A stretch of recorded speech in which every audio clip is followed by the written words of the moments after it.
having me today. I'm really excited to be here. This is a topic that I absolutely love, and I'm excited to share some of the lessons that we've learned at Sierra Nevada Conservancy over the last few years. I'm the Communications and Outreach Manager for the Sierra Nevada Conservancy, and I love my job for two reasons. One, I get to call this my office. Like many of you, I'm passionate about the Sierra Nevada region, just like I'm sure many of you are very passionate about the research that you're doing. And so it's exciting to get to live and talk about a place that I love so much. Okay, technically this is my office, but I think you know what I mean. So a lot of what we do at the Sierra Nevada Conservancy, the second reason I love my job is that we spend a lot of time thinking about how to connect policymakers and decision makers with the important science that's coming out of the Sierra Nevada region. And we do that so that they develop policies that support the issues and support the needs that we have in the Sierra Nevada region. So this is the Sierra Nevada Conservancy's region. It's huge. It's 25 million acres. The benefits that the region provides are important, and the issues that we experience are many. Like I said, the region is large. Oops, sorry. The region is large, but the population is small, and so that means that the voice coming out of the Sierra Nevada compared to other parts of the state is also small. So the Sierra Nevada Conservancy was created as a state agency in 2004 to help amplify that voice, so that the issues that are occurring in the Sierra Nevada region can be heard by the people that are making decisions about funding and policies. And one of the challenges that we run into when we are talking to people are that they don't necessarily speak the same language as us, and they haven't had the same experiences as us. And so it makes it a little bit difficult to communicate more complex issues and topics. For example, we talk a lot about forest thinning. And when we talk about forest thinning, we mean this. But when a lot of our audience members hear us talk about forest thinning, they see this. Big difference, right? So that brings me to our first couple of lessons learned. Number one, know your audience. Know what they know what they don't know. Why should they care? Like Kat was saying earlier, so what? Know what language they speak and what experiences they have so that you can tailor your message to them so that they will understand what you're trying to communicate. And my second lesson that we've learned is, if you can, don't just tell it, show it. The previous slide is a really good example of how visuals can help communicate your message clearly and help avoid misunderstandings. Here is another example. So I think a lot of you may have heard in the Sierra Nevada, a lot of forests in the Sierra have experienced 80% tree mortality. That's a hard thing to visualize, especially when your forests are still green.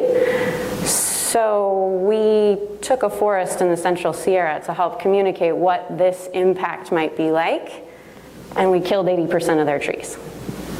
I mean, this was all done in Photoshop. No trees were actually harmed in the making of this animation. But you see what I mean about how powerful utilizing a visual can be to kind of communicate your message. That brings me to, lesson 3. Make it relatable.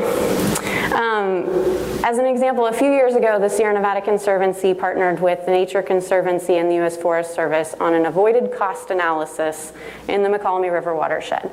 And we looked at, if you invest in proactive forest management, can you save money on the other end?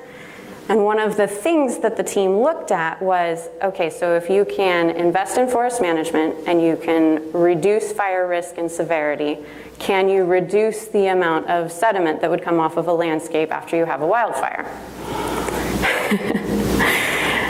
It's all very economic and very scientific and a huge, huge study.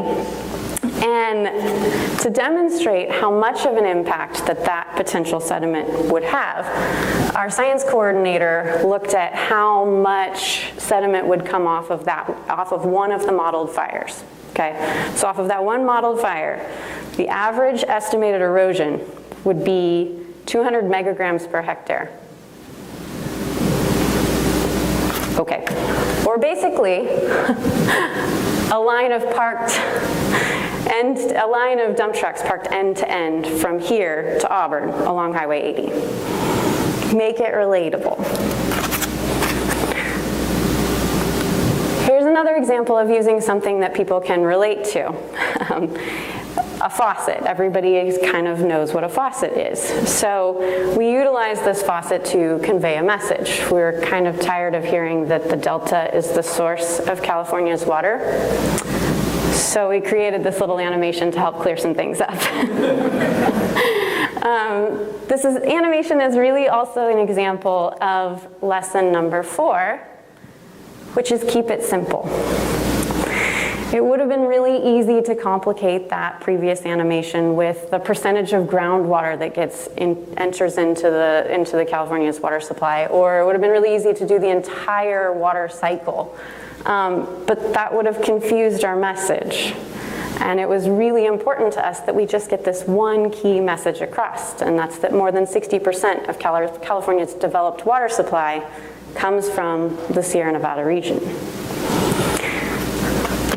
So keeping it simple can be hard, especially when you're dealing with a lot of complex issues. But there has to be some sort of a balance between getting all of the caveats right and just getting people to get it.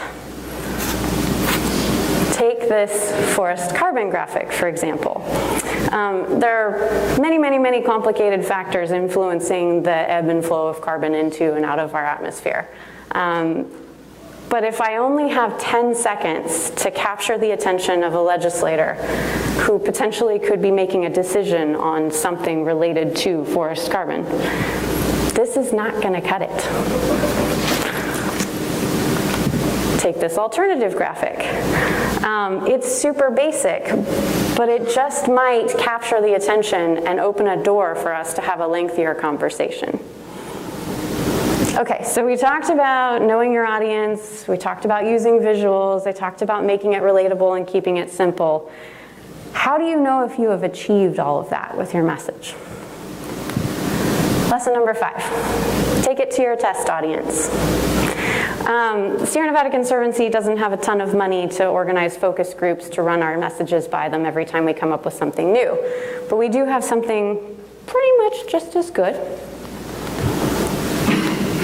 This is Nick. This is Denise. Nick is our science coordinator, and anything that we develop, we run by him to make sure that it is staying true to the science. So that's one end of my touchstone. And then Denise is our receptionist, and she is my go-to person to know whether whatever we've created is understandable, is clear, and is interesting. If Denise flags something as confusing, or if she flags it as uninteresting, I know I have to go back to the drawing board and do a complete rewrite, because nobody will read what I'm putting out. So it's important to use your test audience because it gives you an understanding of how your message is going to be received by your audience. Okay, so why do all these things? Why try and simplify things? Why try and come up with a relatable concepts? Why try and, develop a visual that complements your message? I'll tell you one final story. I've worked for the Sierra Nevada Conservancy for almost 10 years. I've lived in the Sierra Nevada region for more than that. And in the Sierra Nevada, whenever we had a wildfire, the reporters would come and they would talk about the evacuations, or they would talk about the number of houses that burned, or they would talk about the number of fire engines that had pulled onto the scene. And then the fire would be out and they would pack up and the reporters would go home and the story would be over. But we know that that is not the end of the story. And so we saw, up until maybe 5 or 6 years ago, headlines like this. It's not the whole story. And so maybe 5 or 6 years ago, we started seeing headlines like this. And I'm convinced that it is because scientists in our region have gotten much, much better at communicating their message. They're telling the whole story better. And we collectively are telling the whole story better. And when we do that, our policymakers and our audience, they hear us. And the hope is that they make better policies. So what you guys do and how you communicate it is so important, and it has the real chance to make significant change. And with that, I will take questions.